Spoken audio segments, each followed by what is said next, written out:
Fight fans all over the world, it's Daddy P on the corner, in the corner boxing. Guess what? Fight week. Hey, check it. Y'all already know the main event for Saturday night, April the 21st at the Barclay Center in Brooklyn. Y'all already know who it is. But I'm going to tell you, Jesse Vargas and Adrian Broner. On that undercard, one of the features is Gervanta Davis and Jesus Cuellar. So listen, this fight is for the WBA Super Belt in the super featherweight division. Listen, Gervanta Davis, hey, man, this is a special kid, man. He's 19-0 with 18 KOs. That's a 95% KO average. Listen, he stands at 5'5.5" with a 67.5-inch reach. Listen, he coming off of a win versus Francisco Fonseca. All right, now this is the thing. Y'all already know he is a southpaw. Y'all already know he campaigns at super featherweight. Hey, the young man, like I say, is very talented. A lot of natural talent. I'm talking about, hey, the young man has power. He has speed. The young man thinks quick on his feet. You know what I'm talking about? He throws combinations. Hey, the young man got the, he seemed like the total package right now. If he stay in his lane, he'll go pretty far. Okay? Now, Jesus Cuellar, listen, he's 28-2 with 21 KOs. Listen, he's 5'6" with a 68-inch reach. He does have a 70% KO average, and he is also a southpaw. Now, the thing with Jesus Cuellar, he is coming off of a loss versus Abner Mares. You know what I'm talking about? This is, like I say, for the super featherweight title, the WBA super title, in the super featherweight division.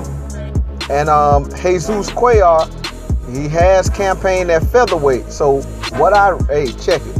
Gervanta Davis is probably considered the naturally bigger guy right now. I would say he been campaigning at super featherweight. So hey, it is what it is. But anyway, Jesus Cuellar, man, is an Argentine. Like I say, 28-2 with 21 KOs, 70% KO average.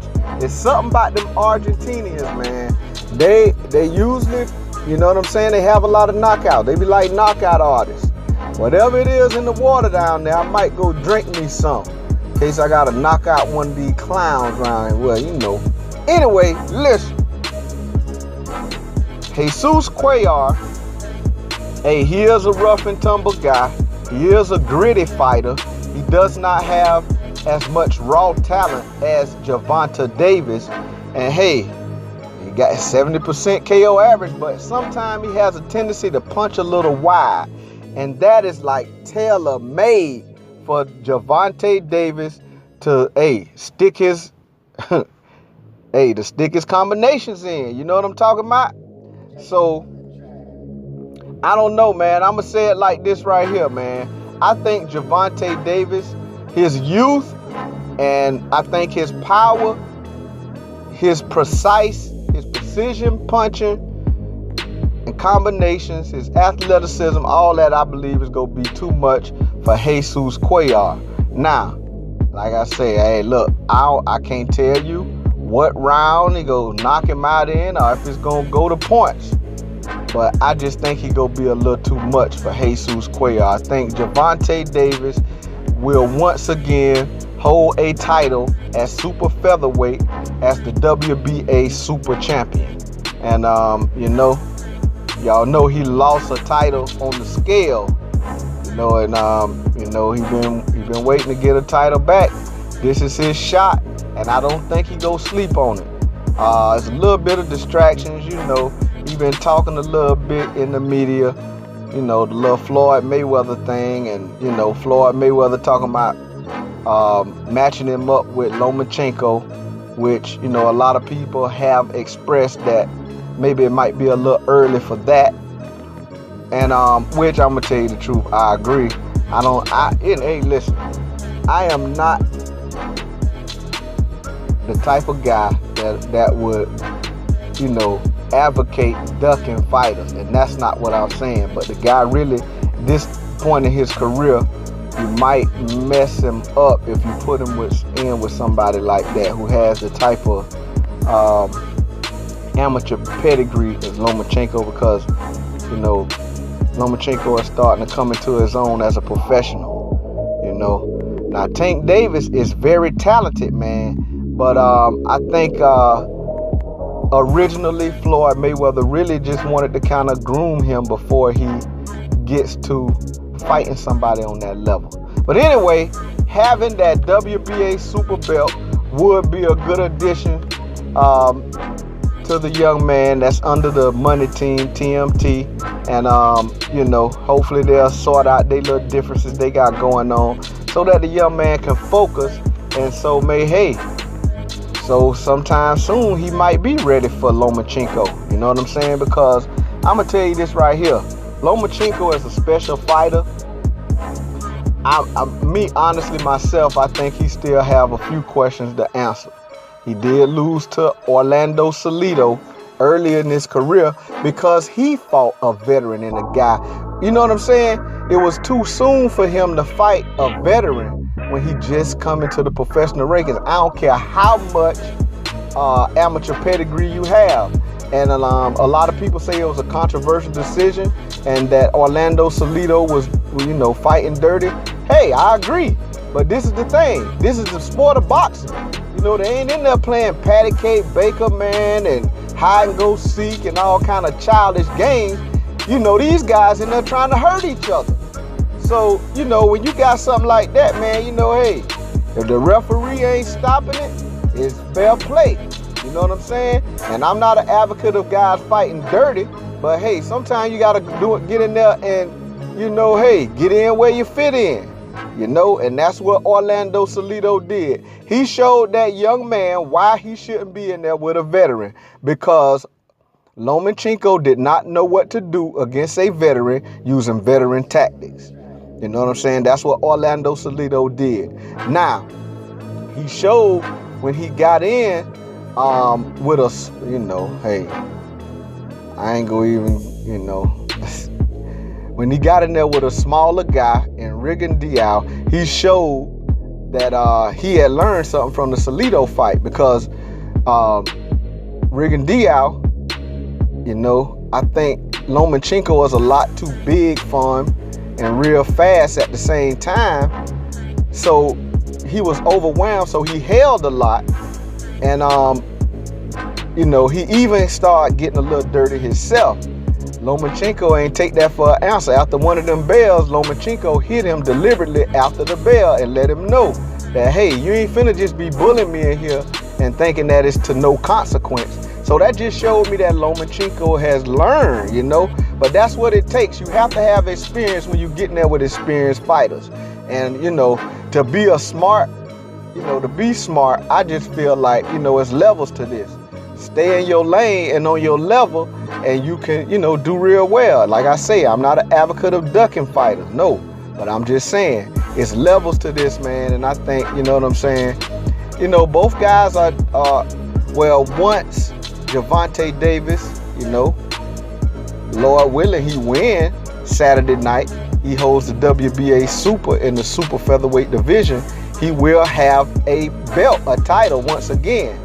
And, you know, you could argue that, hey, look, it's a championship level. They should, okay, let's see it then. But I think Gervanta Davis, man, in a couple more fights, a few more training camps, you know, hey, yeah, start grooming him to get with Lomachenko, because, man, look, I think there needs to be somebody that's very talented to challenge the guy. Right now, he been getting in and skating by. So, and Rigondeaux, I don't care what you say, man, that fight right there, man. Rigondeaux ain't have no business in there with the guy. But the thing with Rigondeaux, they had kind of blackballed him. nobody in his weight class, in and around his weight class, ain't want to fight him. So he just, he kind of felt like, hey man, in order to make some decent cash, decent money, and fight, I got to get in there, I got to jump weight classes. And the guy jumped up, that big jump like that. So, it is what it is. It's a sport of boxing. This is, prize fighting. And if you can't get no prize, then, hey, these guys spend a lot of their lives, man. And Rigan Diaz, from what I understand, man, gave up a soccer career in order to box, which, according to, many who, know a little about him, soccer was his first love. Boxing was his second thing. You know what I'm saying? He just happened to kind of pick it up and do very well at it, So, anyway, it is what it is. This is about Gervonta Davis and Jesus Cuellar. I really believe Gervonta Davis will walk away with the WBA Super title in the super featherweight division. These two southpaws, we hoping to see a show. It's a triple header, also featuring, like I said, the headliner is Adrian Broner and Jesse Vargas, but it's also featuring none other than Jamal Charlo and Hugo Centeno, along with this fight. So, man, it's going to be a very special night of boxing. Man, look, shout out to Premier Boxing Champions, Al Heyman. Hey, look, Showtime Boxing, Steven Espinosa, for bringing us the goods. I got to say it, in 2018, man, this thing heating up. I don't know what they was talking all that trash by Al Heyman, talking about the PBC ain't gonna be nothing and all that foolishness, man. Look what this thing has blossomed to be, Hey, shout out to both Showtime and Premier Boxing Champions. They've been giving boxing fans all over the world the goods. Hey, this Daddy P on the corner, in the corner boxing. I will be covering these fights. I will give you a prediction for the Adrian Broner versus Jesse Vargas fight. I basically let y'all know already that Gervonta Davis, I feel like he gonna walk away with the WBA. I already told you also, I feel like, hey, it ain't no military secret, that I really believe Charlo is gonna walk away with that WBC interim. So, but I haven't given a prediction yet on the Adrian Broner Jesse Vargas. I will do that for tomorrow. Hey, look, I'm very excited about this weekend, man. So y'all go ahead, hit the like button, man. Go ahead and subscribe to the channel. I will be giving highlights and updates during this fight card. I can't go live, so that's the least I could do for the fight fans, man. So y'all go ahead and smash that like. Go ahead and smash the subscribe. Go ahead and smash the bell icon so you can be notified when it go down. It's Daddy P on the corner, in the corner boxing. Outie.